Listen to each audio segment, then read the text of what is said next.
My name is Claire Whitmore. I'm 27 years old, and I didn't realize my engagement was already over until my fiancé laughed during couples counseling. Like he'd just told a harmless joke.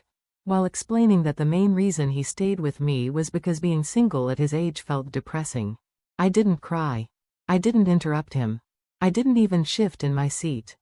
I just sat there, hands folded neatly in my lap, listening to the quiet, unmistakable sound of something precious collapsing in real time. Not shattering, not exploding, just slowly giving way, like a structure that's been hollowed out from the inside. We'd been together for 4 years. Engaged for 8 months. Long enough that our life felt settled. Predictable, maybe, but safe in the way people often confuse with permanent.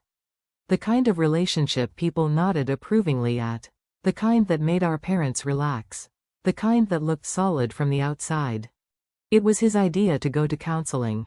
That's the part people always get wrong when I tell this story later. I hadn't complained. I hadn't threatened to leave. I hadn't sensed disaster lurking beneath the surface. He said he felt disconnected. Said he wanted to fix things before the wedding. And I agreed because when someone you love tells you they're struggling, you show up. You don't argue semantics. You don't defend yourself. You show up and assume love will meet you there. So there I was, on a Thursday evening in early March, sitting in a softly lit office that smelled faintly of lavender and old books. Across from us was Dr. Patricia Hammond, a calm woman in her 50s with gentle eyes and a yellow notepad she barely touched. She asked the usual questions. How long had we been together? Why did we get engaged? What brought us here? He went first. He talked about routine, about losing the spark, about how we'd started to feel more like roommates than partners. I nodded along, mentally taking notes, already thinking of solutions. Date nights, a weekend trip, something intentional. Okay, I thought, this is workable. Then Dr. Hammond leaned forward slightly and asked him to be more specific. What do you mean by routine? He shifted in his seat and smiled, awkward, almost self-conscious. Well, Claire's very predictable. She wakes up early, goes to work, comes home, cooks the same rotation of meals. Same shows, same clothes, everything's very safe. My jaw tightened, but I stayed quiet.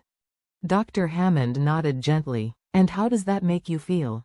He exhaled, like he'd been waiting for permission. Like the door had finally opened. Then he laughed. Not loudly, just a small, nervous chuckle. Almost playful. I mean, she's a great person.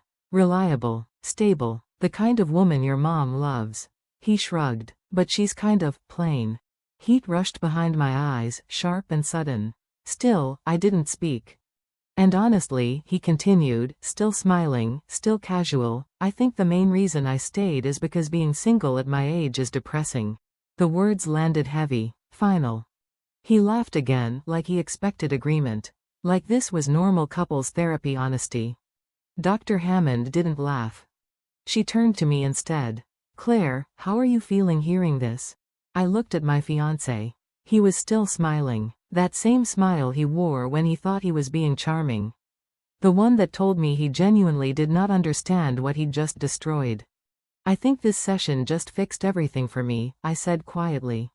His smile vanished. What? He asked. What do you mean? I mean, I said calmly, you just told me you don't actually want to be with me. You're with me because you're afraid of being alone. That's not. He reached for my hand. I pulled it back. That's not a relationship, I continued. That's a placeholder. He frowned. Claire, you're overreacting. I was just being honest. You were, I agreed. And I appreciate it, because now I know exactly what I need to do. Dr. Hammond tried to intervene gently. She suggested exploration, reframing, space to unpack intentions. I shook my head.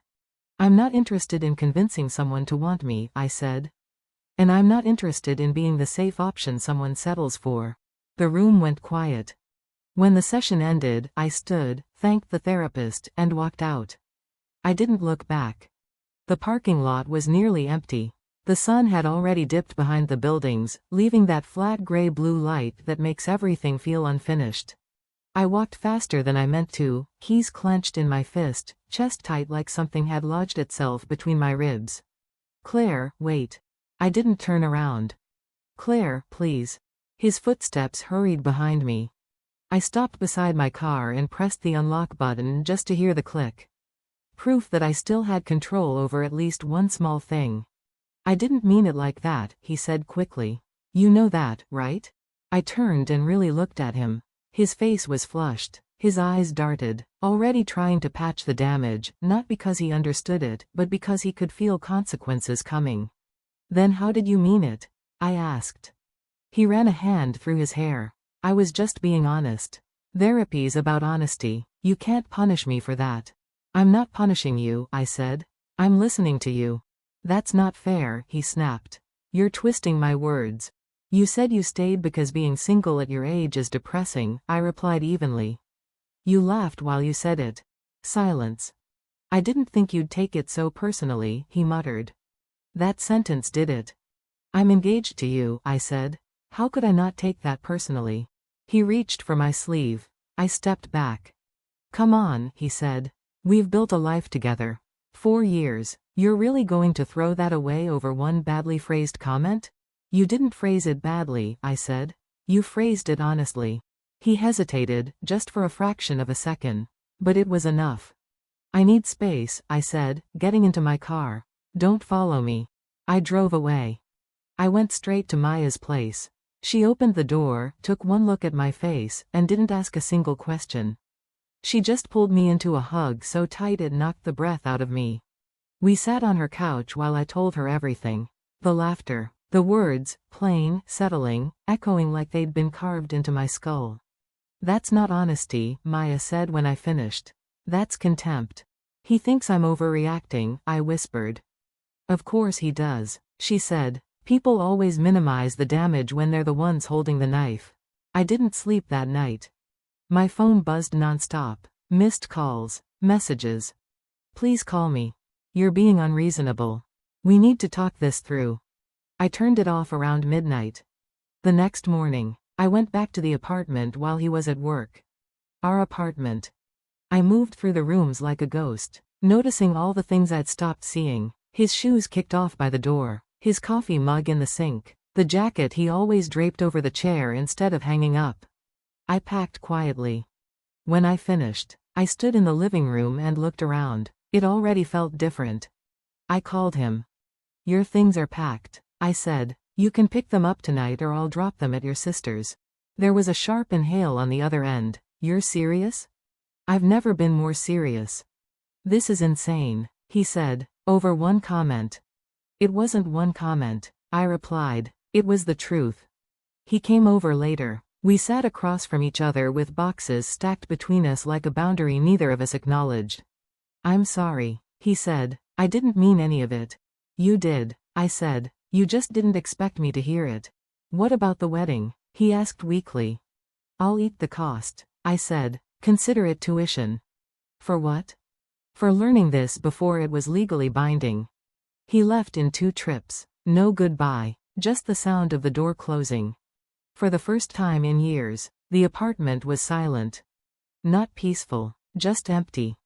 I canceled the wedding on a Tuesday morning, sent one neutral message to friends and family. I assumed he'd do the same. That was my mistake. 3 days later, Maya called. Have you checked his social media? No, I said. Why? Because he's loud, she said, and not in a good way. I checked.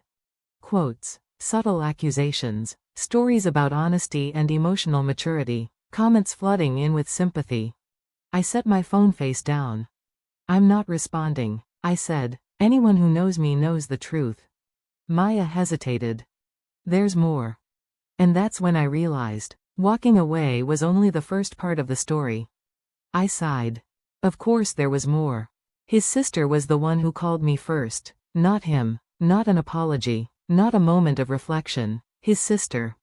She's trying to get your number, she said without preamble. I froze. My fingers tightened around the phone. Which sister? Melissa, the older one.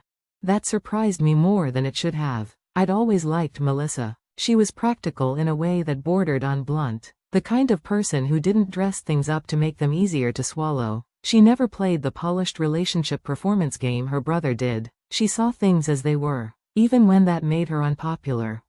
Okay, I said after a pause. I'll call her. She answered on the first ring. Claire, Melissa said immediately, voice low. Careful, I'm really sorry to do this, but I need to tell you something. My stomach tightened. The way it does right before bad news confirms what you already know. He's been staying with me, she continued, and he's been telling everyone you overreacted, that you threw away 4 years over nothing. I closed my eyes and exhaled slowly. That tracks. But I was there the night you left therapy, she said. I heard him on the phone with his friend Kayla. My grip tightened on the phone. He was laughing. Claire, she said quietly, laughing. He told her how he'd finally been honest about you being boring, and how you freaked out. He said he'd give you a few days to calm down, and then you'd come crawling back. The room tilted slightly, like my body needed a moment to recalibrate. He said that? I asked. Yes, she replied, and when Kayla asked if he even wanted you back, he said, verbatim, not really, but the wedding's already planned, and I'm not starting over at my age. I sat down hard on the couch, the words knocking the air from my lungs. I told him that was cruel. Melissa continued. We fought about it. He accused me of betraying him, but Claire, you did the right thing. The tears that burned behind my eyes weren't from shock. They were from confirmation, from knowing that the voice in my head, the one I'd been taught to doubt, had been right all along. Thank you for telling me, I said quietly. I'm sorry you got caught in the middle. You deserved to know, she said. You deserve someone who's excited to choose you, not someone checking boxes. After we hung up, I sat there for a long time, staring at nothing. Vindication is strange like that. It doesn't feel like victory. It feels like grief, with proof. 4 years, not a love story, an arrangement. 2 weeks later, he showed up at my apartment. I'd just come back from the gym, hair damp with sweat, leggings, no makeup, no emotional armor. I opened the door and found him sitting on the front steps like a photograph from a life I'd already lived. We need to talk, he said, standing quickly. I stared at him. This man who had laughed about me being boring. This man who had assumed I'd crawl back. What's left to say? I asked. I've been thinking, he said, words tumbling out too fast. About what I said, about how I hurt you, and I was wrong. I was defensive, but I think we can work through this. I'm seeing Drive, Hammond individually now. You're still seeing her? I interrupted. Yes, he said eagerly. She thinks we should try couples therapy again, with better headspace. I laughed once, not cruelly, just incredulously. My headspace is fine, I said. My standards just changed. His face tightened. Melissa told me what you said after therapy, I continued, about waiting for me to come crawling back, about not actually wanting me. The color drained from his face. She had no right to tell you that. So you did say it. She took it out of context. I tilted my head. What context makes that okay? He didn't answer. And in that silence, I finally saw the pattern clearly. He stood there like someone waiting for mercy without accountability, hands in his pockets, shoulders hunched, the posture of a man who wanted absolution without change. I was hurt, he said finally. I was venting. People say things they don't mean when they're hurt. You seem to say a lot of things you don't mean, I replied. How am I supposed to know which version of you is real? The one who loves you, he said quickly. I held his gaze. The version of you that loves me wouldn't have said any of those things, not in therapy, not to your friend, not ever. You're being unfair, he snapped. No, I said calmly, I'm being accurate. He took a step closer. I didn't move. I was done shrinking. 4 years doesn't just disappear, he said. You can't erase that because of one bad moment. It wasn't one moment, I replied. It was a pattern I finally stopped explaining away. So that's it, he said, frustration creeping in. You're just done. Yes. The word felt solid, final, like a door closing without slamming. You're making a mistake, he said, voice hardening. Do you know how hard it is to find someone stable at our age? Someone compatible? I don't want to be someone you settle for, I said. I want to be someone you're excited about. That's unrealistic, he snapped, Life isn't a rom-com. I'm not asking for fireworks, I replied. I'm asking for respect.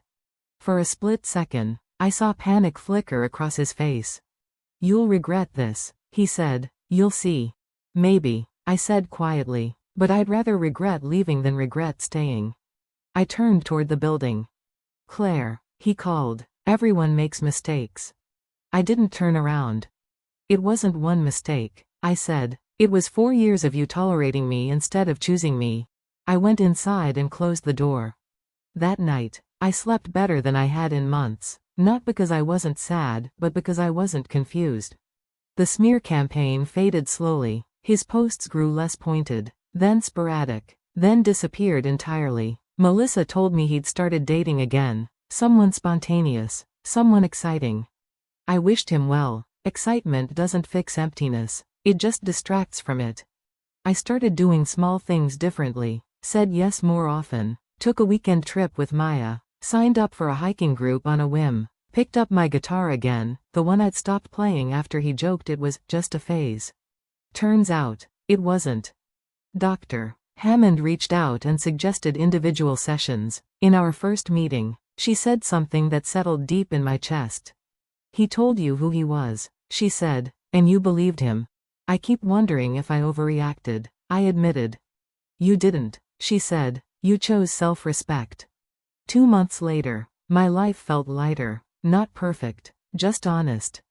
I went on a few dates, no pressure, no auditions. There was one man, Evan, who listened, who waited for answers, who never made me feel like I had to earn permanence. One night, sitting in his car after dinner, he looked at me and said, I really like how you see the world. It wasn't grand, but it was sincere. Sometimes I still think about that therapy room, the soft lighting, his laughter, the moment he told me, without meaning to, that he didn't want me. That moment wasn't a failure. It was a gift. He gave me the truth before I gave him the rest of my life.